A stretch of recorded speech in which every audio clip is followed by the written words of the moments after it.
Hey everybody, Casey Beal here, Deputy Chief with the Mesa Fire Medical Department's Technical Services Division. And this video is a brief review of our Motorola APX 7000XE portable radio. It's bright yellow, so it won't get lost in any fire debris. And it's been kind of oversized when it comes to the buttons. You've got a large volume button here and a large channel selector button here. On the front of the radio, you've got a speaker and a microphone. On the back of the radio, you have another microphone. Now, the nice thing about this radio is you can talk into either microphone, and the other microphone that you're not talking into will be used to cancel out any ambient noise, such as chainsaws or pump panel noise from the engine. Attached to the radio, you've got a remote speaker mic. On the remote speaker mic, there are also two microphones to pick up your voice, but they're both located here on the front of the microphone. You have a speaker here, a little round button which controls this light up here. On top of the remote speaker mic, you've got an emergency activation button and some drainage ports for some water. On this side, you've got a switch that controls volume up and volume down. You've got a push to talk button here on the side.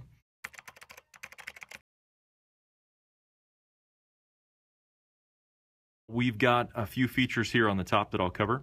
We have the on-off and volume control. It's this left button right here.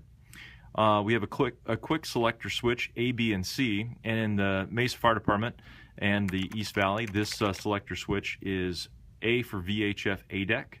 The B zone is the 800 megahertz KDEC for Phoenix Fire, and C is the CDEC 800 megahertz for Mesa Fire. In the middle, you have your channel selector knob, and below the channel selector, you have a little circle and a circle with a slash through it.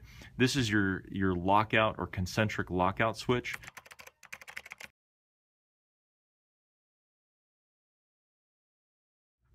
You have a LED light here on the right side, along with an orange emergency activation button. And then the antenna is a dual band antenna, 7 and 800 megahertz frequencies and VHF. And it's important to note that in the antenna, towards the base of the antenna, there's a microchip that's embedded here that works on the VHF side.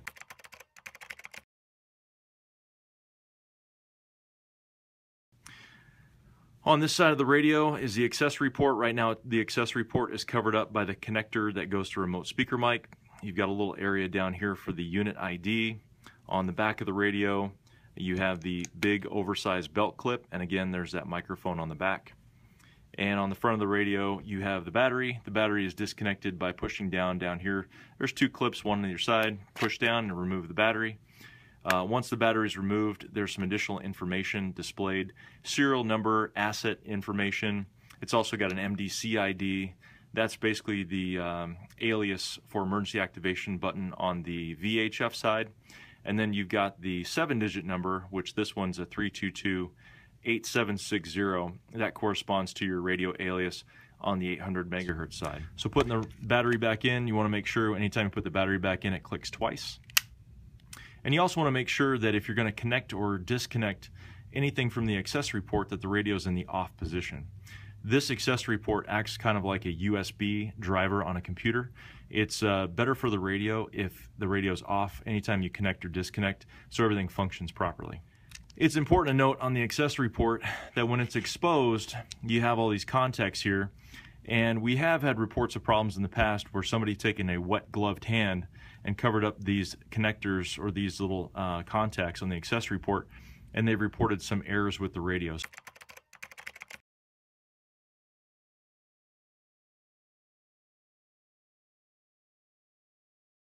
So turning the radio on.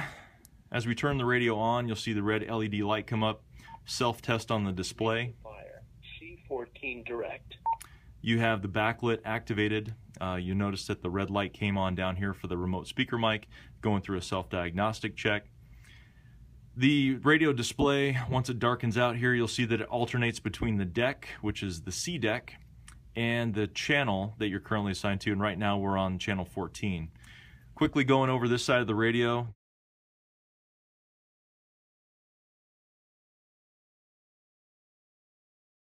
This is your big push to talk button, and these buttons down here basically navigate you through the rest of the decks that are programmed into the radio.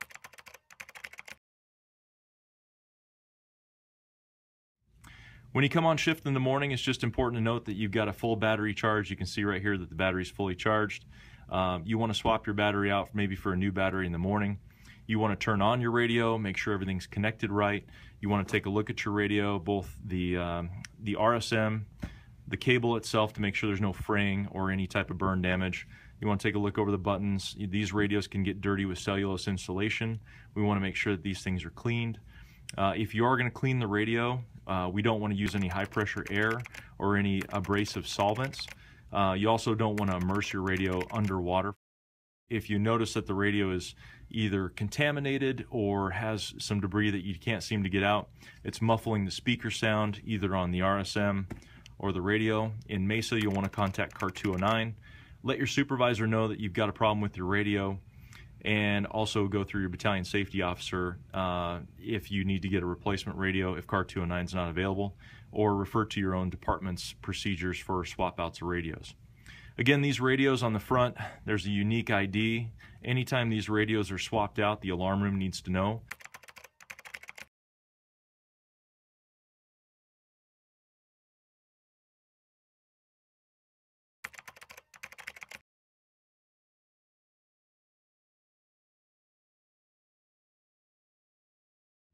And real quick on the emergency activation button, a lot of times these are hit on accident. If you need to use it or you accidentally hit it, the way you do that is you have to hold this button down for 1 full second, and then you'll get an emergency activation display and tone.